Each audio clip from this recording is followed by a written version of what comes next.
35 бөлүм. Чөл менен какшыган жер кайрадан кубанат. Эл жашабаган өлкө кайрадан сүйүнөт. Нарцисс сыяктуу гүлдөйт. Ал сонун болуп гүлдөп кубанат. Салтанат куруп кубанып турат. Ага Лебанондун атагы Кармел менен Шарондун көркү берилет. Алар Теңирдин даңкын, биздин Кудайыбыздын улуулугун көрүшөт. Алсыраган колуңарды чыңдагыла, титиреген тизеңерди бекемдегиле, коркокторго айткыла, бекем болгула, коркпогула. Мына силердин Кудайыңар келет. Ал өч алыш үчүн келет. Жазалоочу Кудай келип, силерди куткарат. Ошондо сокурлардын көздөрү ачылат, дүлөйлөрдүн кулактары ачылат. Ошондо аксак бугудай секирет, дуду кырдайт. Анткени чөлдөн суулар, талаалардан өзөндөр атырылып чыгат. Кургак жер көлгө айланат.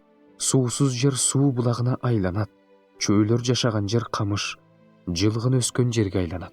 Ал жерде чоң жол болот. Ал жол ыйык жол деп аталат. Ал жол менен таза эместер басышпайт. Ал жол менен алар гана басышат.